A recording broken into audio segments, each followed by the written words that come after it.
Bismillahirrahmanirrahim. Assalamualaikum warahmatullahi wabarakatuh. Alhamdulillahirabbil alamin. Allahumma sholli ala sayyidina Muhammad wa ala ali sayyidina Muhammad. Oke teman-teman, yang pengen langsung menyaksikan kajian dari Ustadz Hanan, silahkan langsung ke menit 1.30 ya. Skip saja video pembuka yang kurang penting ini.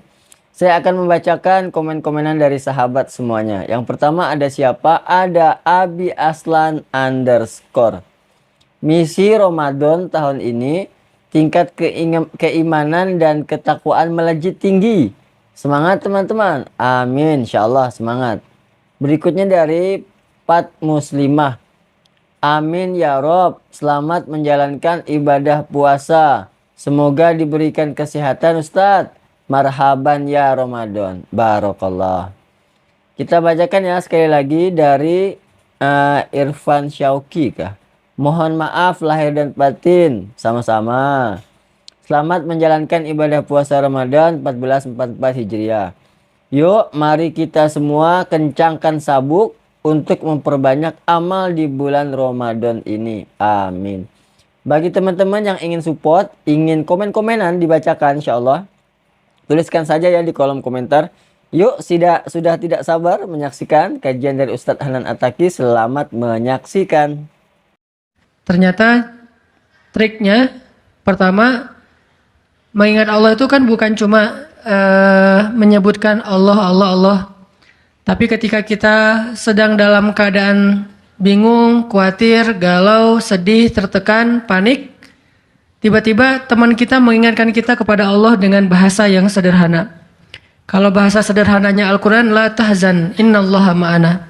Dan itu boleh diterjemahin ke bahasa yang lebih sederhana versi kita.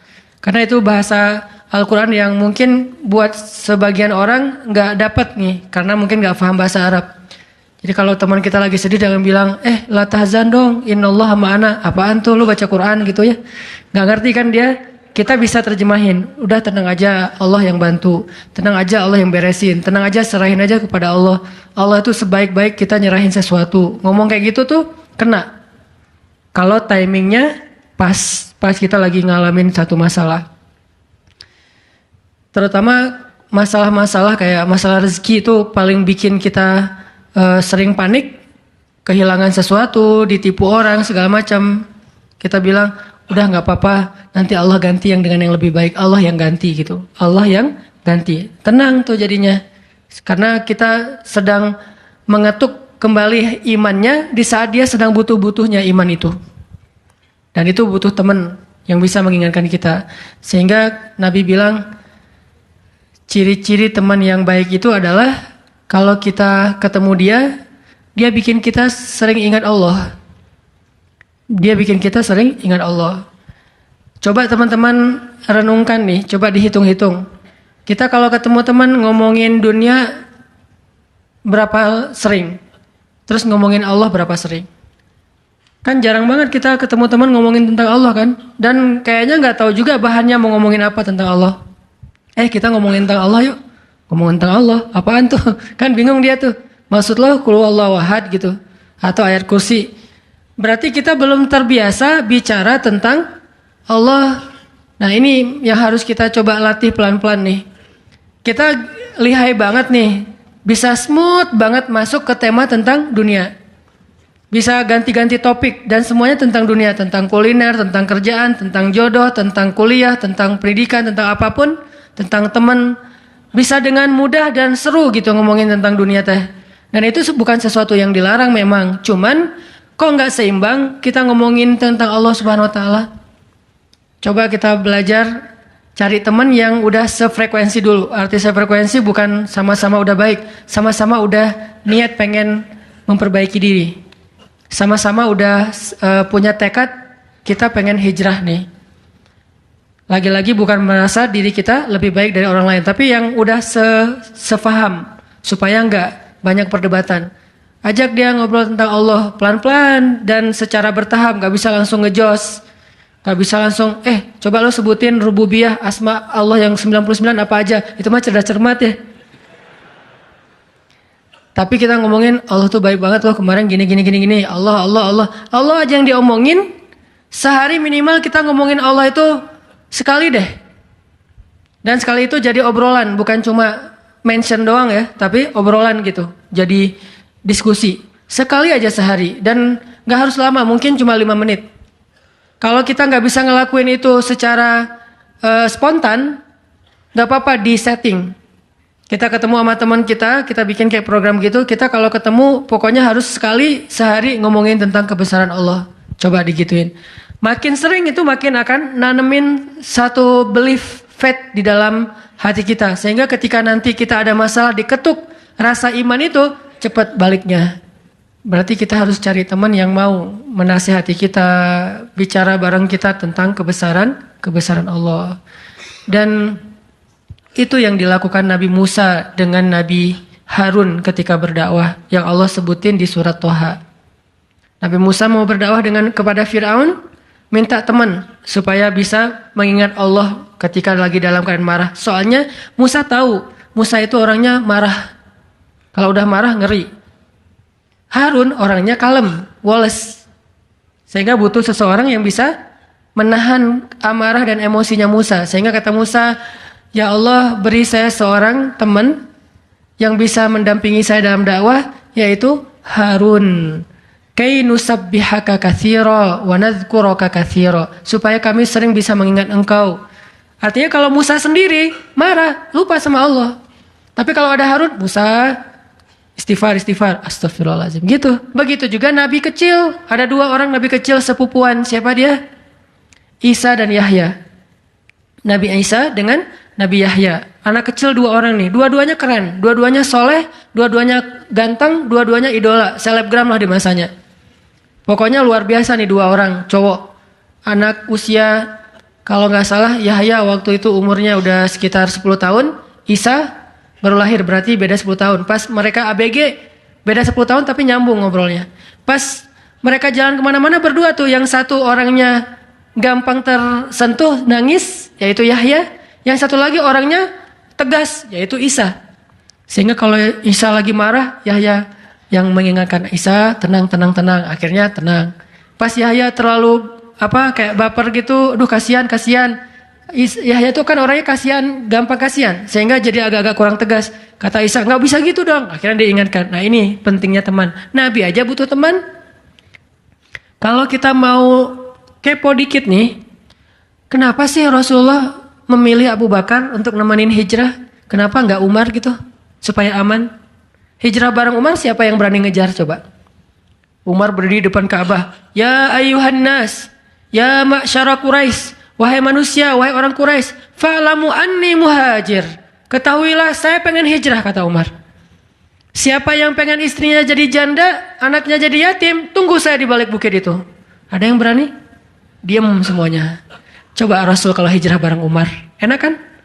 Wahai wahai orang-orang Quraisy, wahai manusia, saya sama Rasul nih mau hijrah. Siapa yang berani nunggu saya di balik bukit itu? Kalau enggak dia akan hilang kepalanya. Enggak ada yang berani kan? Kenapa Rasulullah milih orang yang lemah seperti Abu Bakar? Udah kurus, lemah, dan kaumnya kabilah yang lemah, Bani Taim. Bani Taim itu lemah kabilahnya, enggak seperti kabilahnya Umar bin Khattab. Kenapa bukan Umar? Kenapa bukan Hamzah? Hamzah itu pemanahnya para sahabat, pemanahnya orang-orang Mekah. Dan juga nggak ada yang berani sama Hamzah. Hamzah mukul Abu Jahal di depan orang banyak, nggak ada yang berani balas. Ketika Abu Jahal mukulin Rasul lagi sholat depan Ka'bah, Nabi lagi sholat digebukin sama Abu Jahal. Dibelain sama Abu Bakar ikut digebukin. Akhirnya wajah Abu Bakar itu nggak dikenali lagi, saking babak belur. Itu digebukin sama Abu Jahal dan teman-temannya. Ketika Hamzah dengar berita itu, langsung Hamzah pergi ke tempat orang-orang ngumpul. Dicari mana Abu Jahal, dipukulin sama sama Hamzah sekuat-kuatnya sampai berdarah-darah Abu Jahal, tapi orang Quraisy nggak ada yang berani balas. Saking terpandangnya Hamzah. Kenapa nggak dengan Hamzah, pamannya sendiri?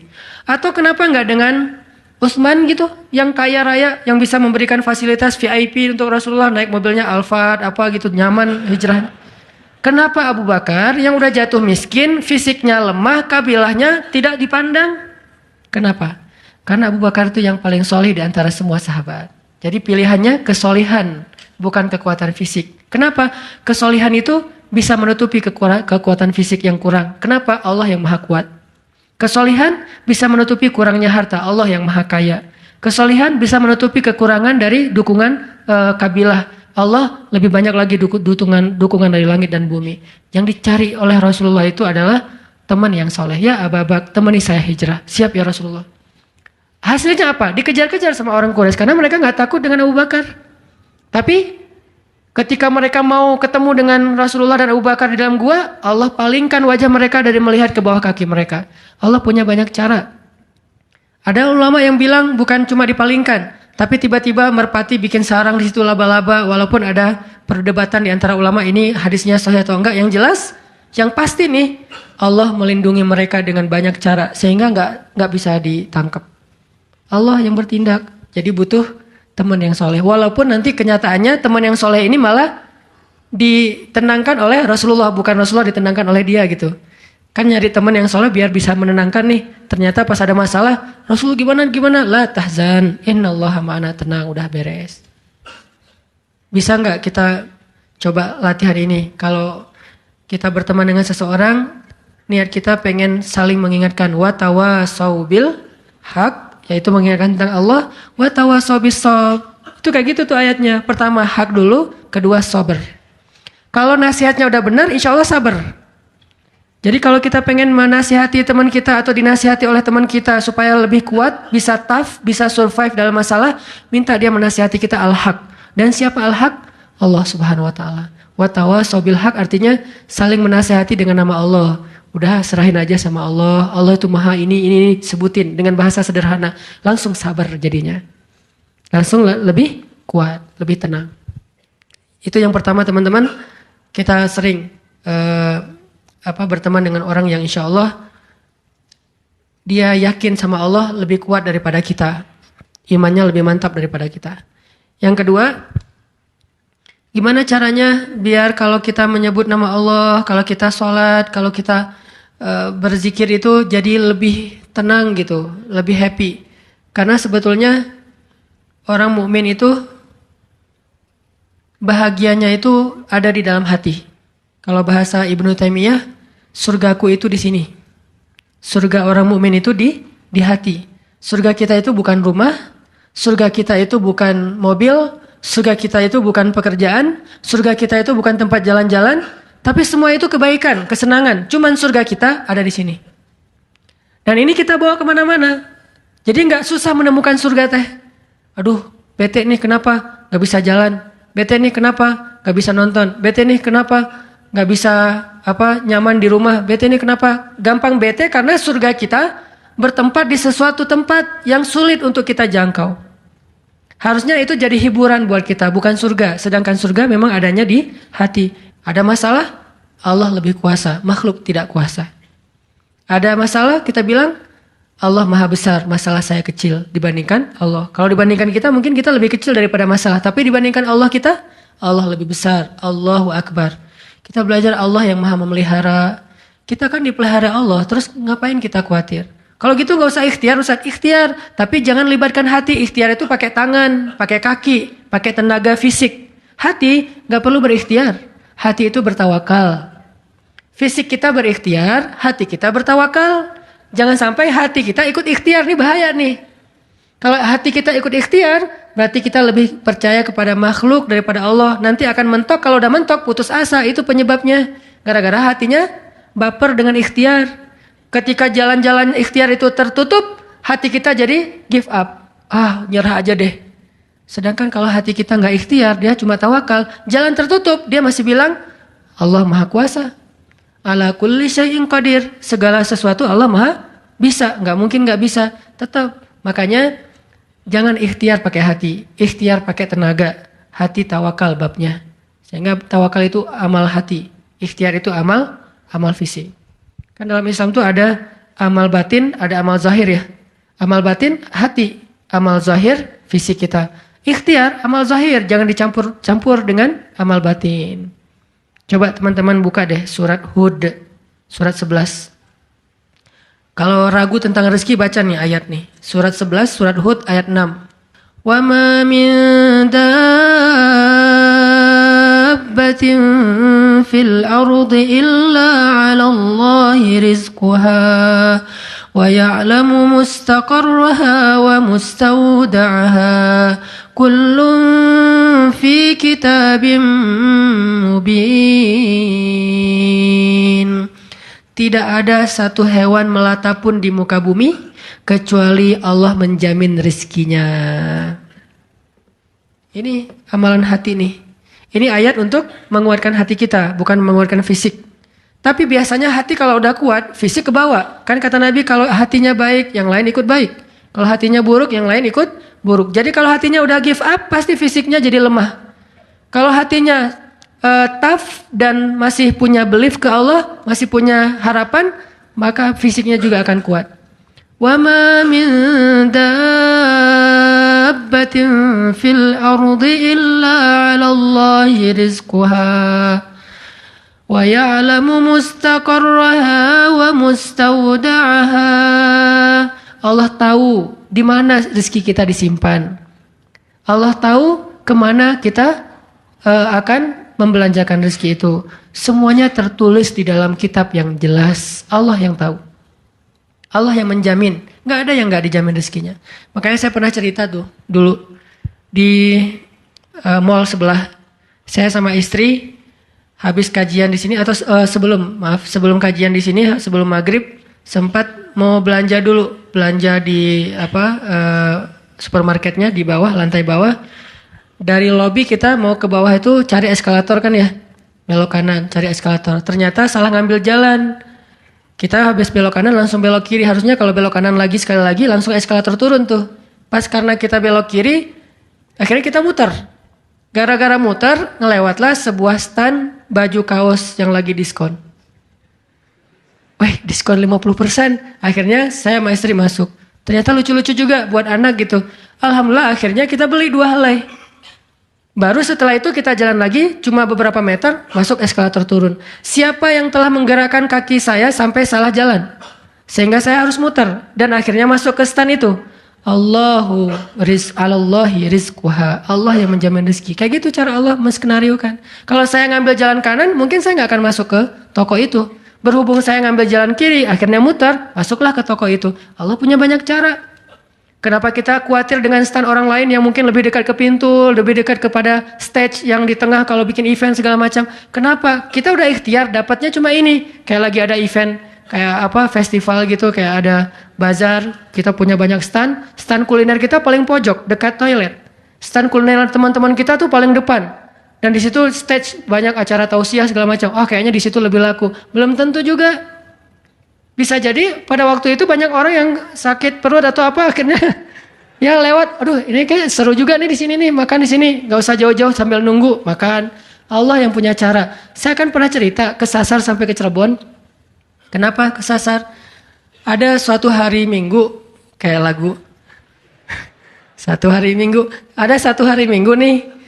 Bingung kita pengen keluar sama keluarga, sama anak-anak. Kita keluar yuk. Saya bilang ke anak-anak, hayu kata anak-anak. Kemana? Ke Kota Baru aja. Di situ kan ada jam matahari tuh. Kita lihat jam matahari. Hayu naik mobil masuk tol nih. Pas sudah masuk tol Paster, berubah pikiran.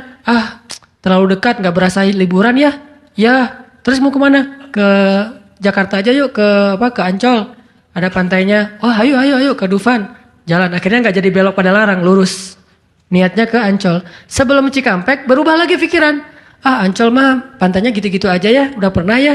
Terus gimana dong, cari pantai baru deh yang di daerah Indramayu, Cirebon gitu. Siapa tahu ada yang lebih bagus, yang masih virgin. Boleh, keluarlah Cikampek. Waktu itu belum ada tol Cipali ya, keluar Cikampek. Akhirnya nyisir, Subang, Indramayu. Gak dapat pantai yang kita nyaman nih. Berhenti sebentar, gak nyaman ini banyak sampah. Akhirnya jalan lagi. Sampai dari pagi keluar asar makan empal gentong di Cirebon. Siapa yang mendatangkan saya ke warung empal gentong itu? Pas kita masuk, orangnya bahagia banget gitu. Kelihatan kalau dari pagi itu belum ada yang datang, belum ada pelanggan, sepi warungnya. Karena tempat parkirnya agak nyaman, langsung parkir di situ, makan empal gentong dan ternyata enak, kita bungkus. Orangnya tuh alhamdulillah nih datang dari pagi belum ada yang datang, senang gitu. Dan saya bilang, Pak tahu nggak saya dari mana? Dari mana? Dari Bandung. Mau kemana emang? Gak kemana-mana. Mutar. Jadi kita cuman dari Bandung cuma pengen makan empal gentong di Cirebon ujung-ujungnya. Pulang sampai ke Bandung jam 10 malam, macet lagi tuh di Sumedang karena ada perbaikan jalan. Cuman pengen makan empal gentong, ngasih rezeki ke orang di Cirebon, kayak gitu banget tuh caranya tuh, coba lihat cara Allah. Oh, yakin nih sama Allah. Allah bisa banget ngedatangin. Kalau ini terjadi kepada orang lain, berarti kalau saya cari rezeki bisa juga caranya kayak gitu. Allah kan punya banyak cara. Cuman kadang-kadang atau seringnya kita nggak tahu cara itu, tahu hasilnya doang nih. Tiba-tiba dapat. Sesederhana itu kita berpikir, akhirnya sesederhana itulah syukur kita ke Allah. Kalau kita tahu gimana rumitnya rezeki itu datang ke kita akan syukurnya lebih pasti tuh. Masya Allah ya, Allah ngedatangin rezeki ke saya tuh gitu-gitu amat, sampai ada orang yang kesasar sekeluarga, bingung gitu.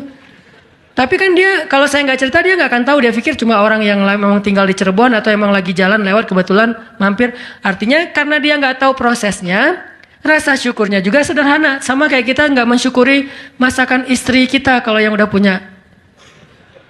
Istri itu masak tuh rempong loh dari pagi, wah sampai apa ganti lagi. Kita nggak tahu ya, mungkin istri kita baru belajar masak, gagal 2 kali loh. Itu yang ketiga tuh, nggak enak pula. Udah gagal 2 kali.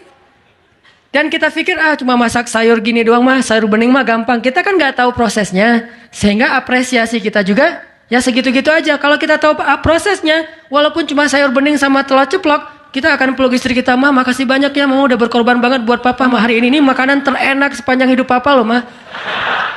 Kenapa ngomong gitu? Karena tahu prosesnya. Gitu juga kita ke Allah. Karena kita nggak tahu proses rezeki itu Allah setting sampai datang ke kantong kita. Kita kayak ya alhamdulillah gitu doang. Tapi kalau kita tahu masya Allah ya Allah alhamdulillah atas semua nikmat yang kau berikan, puji-puji Allah. Artinya teman-teman kalau galau tentang rezeki dari Allah, tentang pekerjaan, tentang kuliah segala macam, termasuk tentang jodoh, coba baca ayat 6. Semua Allah yang jamin. Ini bab hati ya, lagi-lagi bab hati. Ikhtiar mah jalan aja terus, tapi hati Allahi rizquha, Allah yang menjamin. Itu baru jadi tenang nih mengingat Allah, tetap happy gimana-gimana juga. Dan ini ditaraddud, diulang-ulang. Coba diulang-ulang nih ayat nih. Jadikan salah satu ayat favorit. Kalau kita lagi galau, langsung baca ayat ini berulang-ulang sendiri kalau bisa. Baca dulu terjemahannya, hafal. Kalau udah hafal terjemahannya, tinggal baca ayatnya berulang-ulang. Sebelum tidur mungkin, kalau yang paling tenang. Kalau khawatir nggak bangun tahajud, ya udah sebelum tidur baca.